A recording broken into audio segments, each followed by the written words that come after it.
How's it going, everybody? Welcome back to the channel. We're going to be checking out a video called 5 Ways American and British Families Are Different. Well, it's actually titled 5 Ways British and American Families Are Very Different. I had it backwards, but it's the same difference, right? It's another video by Lost in the Pond. I've done a lot of reactions to Lost in the Pond videos in the past. Guy's name's Lawrence. He's a British guy, lives in America. I think he used to live in like northern Indiana, maybe South Bend, Mishawaka area somewhere.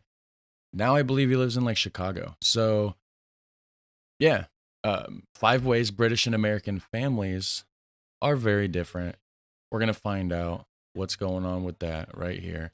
I do like his channel, so I do suggest you guys go check it out. I will have a link to the original video in the description section down below, so make sure you go over there and at least hit like on his original video. That's the least we can do.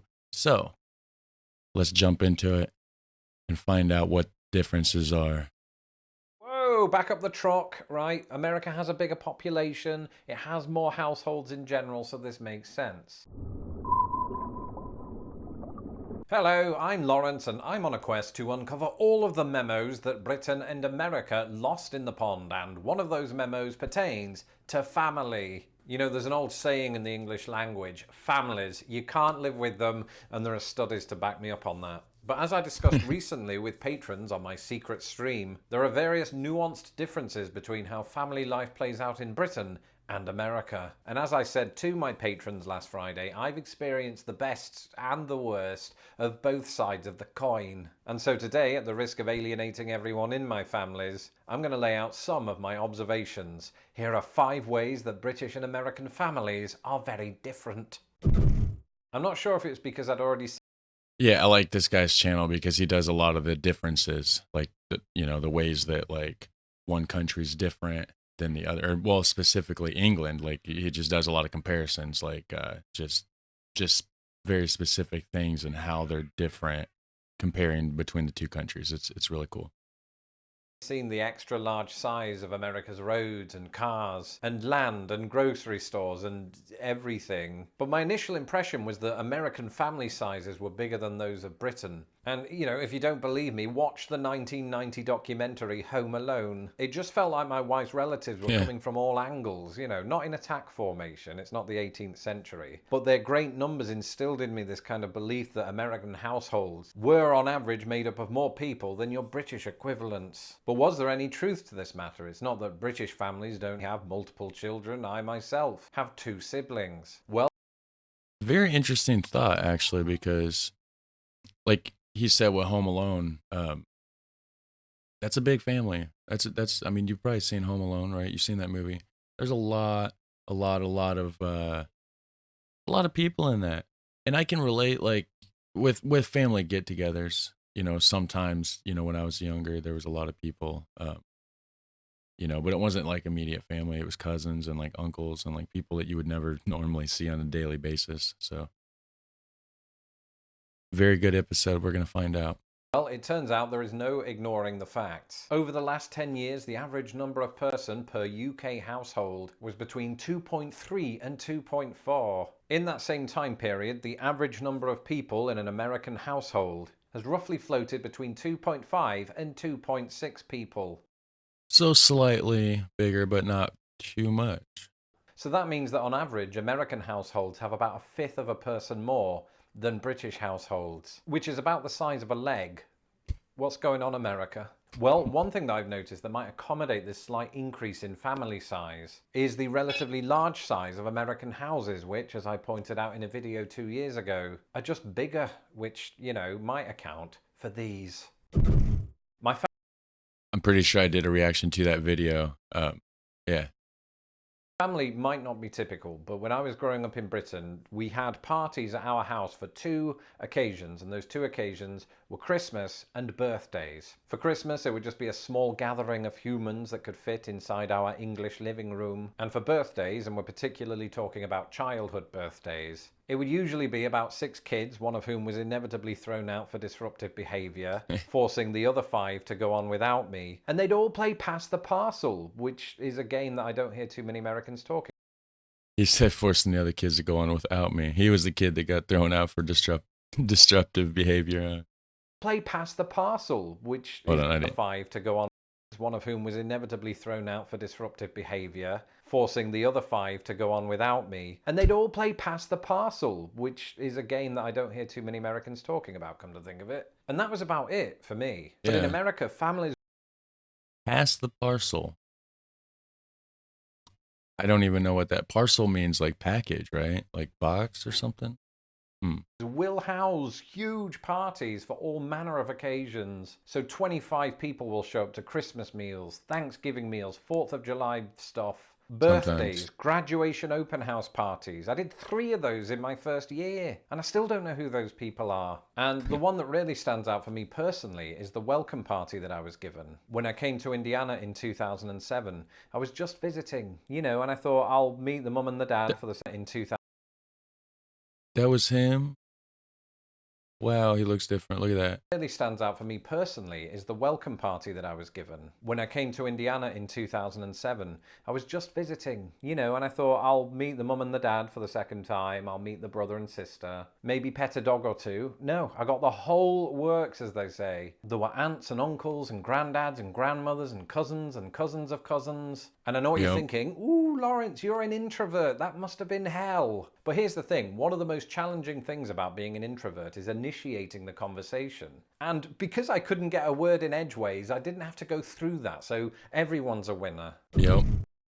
And Indiana, that's actually where I'm at, where I'm from, born and raised. So that's how it is. You got get-togethers sometimes, and there's, depending on what it is, and sometimes there is a lot of people, like a lot of people.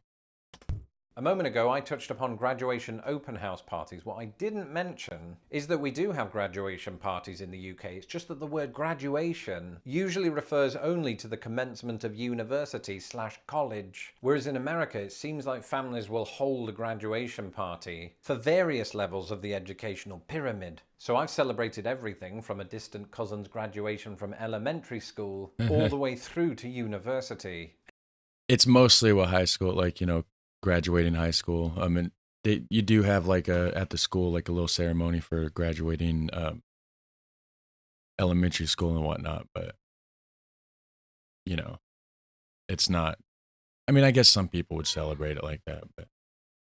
And it's all good. You normally give them a card with some money in it, even though you needed that yourself. And presumably they put it toward their first car, not the elementary kids. Or the high school kids come to that. I don't know what they spend it on. All this to say that American families place a great deal of emphasis on the educational excellence of their kids. Now, I'm not saying this doesn't happen in Britain. Of course it does. I just think the idea of pushing their kids to excel academically is, generally speaking, more prominent in the United States. This doesn't just apply to grades, it's things like extracurricular activities. It seems like it's a really big thing here for kids to be on a sports team or to be in band or to do, what was it called? Yes, colour guard. That's where you throw the sticks and the flags in the air and you catch them in ways that I can't even comprehend. Yeah. And American families are super supportive of this. Many of them will go and watch their kids perform, and I've even been to a few myself. And what I don't get it myself, though. I don't get what the hype's about. I didn't do all that when I was a kid. What can you say at the end of such an event? Oh, your flag throwing skills were really impressive, presumably. I mean, I don't know the rules. The point is, whether we're talking about football or marching band or honor society, it seems to me that a kid's extracurricular activities play a larger role in the dynamics of an American family as opposed to a British one. I sort of hate this bit because I don't have any data to back it up. It's just all feeling. So instead, let's talk about something for which I do have some numbers. One of my patrons, Jeff, asked me about multi-generational households. What's a multi-generational household, Lawrence? Well, typically speaking, it's a house. Sometimes you'll have people that's like, they got their, like, it'll, like, so hypothetically, like, me and Amy's, like, parents or something lived with us, right? And then, like, we're old enough that, like, our kids had kids, like, and it would be a big house and, like, everybody just lives together. I think is what he's saying. Household in which 3 or more generations of family members live together. Yeah. So it might be some grandparents, parents, and kids. So an example of this would be Charlie Bucket's house in Charlie and the Chocolate Factory. He lives with his mum and 4 grandparents who, frankly, aren't pulling their weight. But in each country, what percentage of house? No, they are not. They're just sitting around doing nothing. 4 grandparents who, frankly, aren't pulling their weight. But in each country, what percentage of households have this kind of multi-generational makeup? Well, in Britain, the Office for National Statistics suggests that 419,000 households are considered multi-generational. And You can't just go by numbers because Britain's so much smaller and there's so many less households in general to even come like to even like gather the data from in general. It should go by like a percentage basis, I believe. Maybe he'll get to that. I don't know. But that's how I feel about it. Sorry, Lawrence.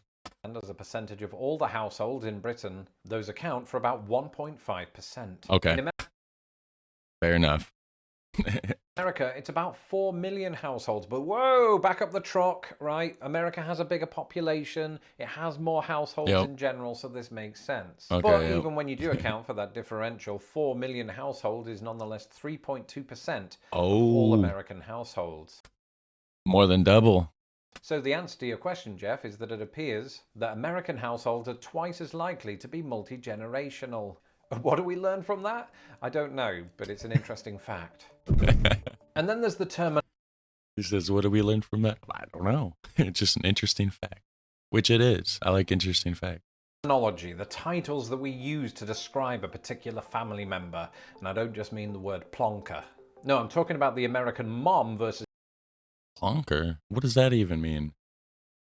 Let me know down below what that even means, guys. While you're down there, hit like and hit subscribe. That'd be sweet. the British mum, or pops versus my old man. Whereas both Britain and America might refer to their younger sibling as younger brother or younger sister, Yeah. Americans might occasionally refer to that person as their kid brother or kid sister. Heard In that, Britain, yeah. as with the US, you might hear your parent's parental figure be described as granddad, grandfather, or grandpa. But one word that I heard in the Midwest, and I gather is used in the South, is papaw, or variants on that theme. It's mostly, yeah, like you said, a Southern thing. A lot of people from the South moved to the Midwest, so kind of brought that accent or that dialect, not a dialect, like just that form of speaking, that word, that wording with them and stuff. So yeah, but I feel like that definitely started down south, not so much here in Indiana.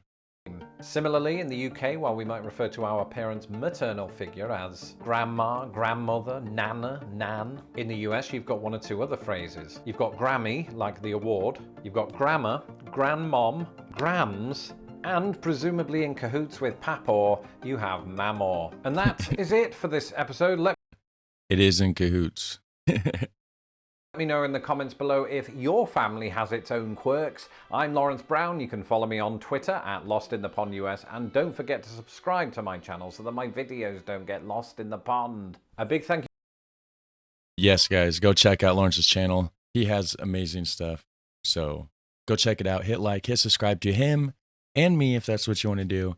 In the meantime, you guys have a super fun, awesome day. Take care. Catch you in the next one.